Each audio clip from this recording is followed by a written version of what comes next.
بسم اللہ الرحمن الرحیم۔ آج کا ہمارا موضوع ہے سورہ روم کے متعلق۔ سورہ روم کس موقع پر نازل ہوئی اور اس کا شان نزول کیا ہے؟ فارس اور روم کی دونوں سلطنتوں میں جنگ چھڑی ہوئی تھی، اور چونکہ اہل فارس مجوسی تھے اس لیے عرب کے مشرکین ان کا غلبہ پسند کرتے تھے، اور رومی چونکہ اہل کتاب تھے اس لیے مسلمانوں کو ان کا فتح یاب ہونا اچھا لگتا تھا۔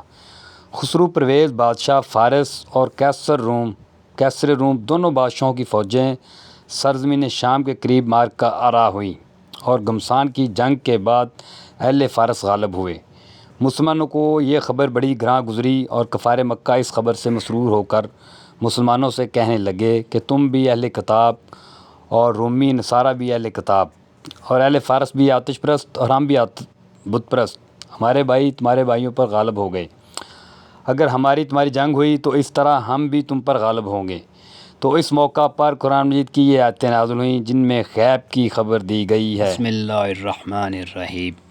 الف لام میم۔ غلبت الروم فی ادنی الارض وهم من بعد غلبهم سیغلبون فی بضع سنین للہ الامر من قبل من بعد ویومئذ یفرح المؤمنون۔ رومی مغلوب ہوئے پاس کی زمین میں، اور اپنی مغلوبی کے بعد وہ قریب غالب ہوں گے چند برسوں میں، چند ہی سال میں، یعنی 10 سال سے کم عرصہ میں۔ امر تو اللہ ہی کا ہے، پہلے غلبہ فارس میں بھی اور بعد کے غلبہ روم میں بھی، اور اس وقت اہل ایمان خوش ہوں گے۔ حضرت ابوبکر صدیق رضی اللہ تعالیٰ عنہ نے ان آیات کو سن کر کفار مکہ میں یہ اعلان کرا دیا کہ خدا کی قسم رومی اہل فارس پر غلبہ پائیں گے، لہٰذا اہل مکہ تم اس وقت کے نتیجہ جنگ سے خوشی نہ مناؤ۔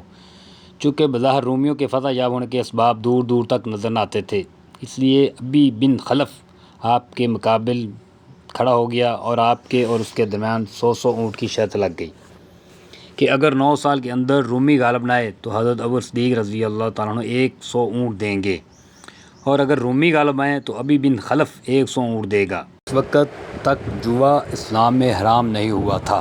خدا کی شان کے 7 ہی برس میں قرآن کی اس غیبی خبر کی صداقت کا ظہور ہو گیا، اور خالص صلح حدیبیہ کے دن 6 ہجری میں رومی اہل فارس پر غالب ہو گئے، اور رومیوں نے مدائن میں گھوڑے باندھے اور راگ میں رومیہ نامی شہر بسایا، اور حضرت ابوبکر صدیق رضی اللہ عنہ نے شرط کے 100 اونٹ بھی ابی بن حلف کی اولاد سے وصول کر لیے، کیونکہ وہ اس کے درمیان مر چکا تھا۔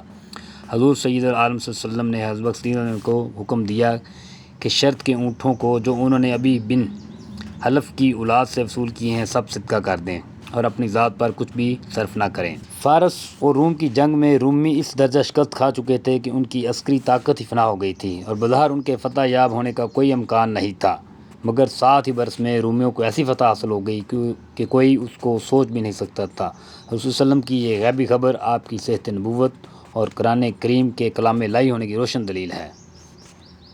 سبحان اللہ، یہ سچ ہے، یہ سچ ثابت ہوا۔ 1000 فلسفیوں کی چنا چنی بدلی، خدا کی بات بدلنی نہ تھی نہ بدلی۔ اللہ حافظ، اوکے، ملتے ہیں نیکسٹ ویڈیو میں۔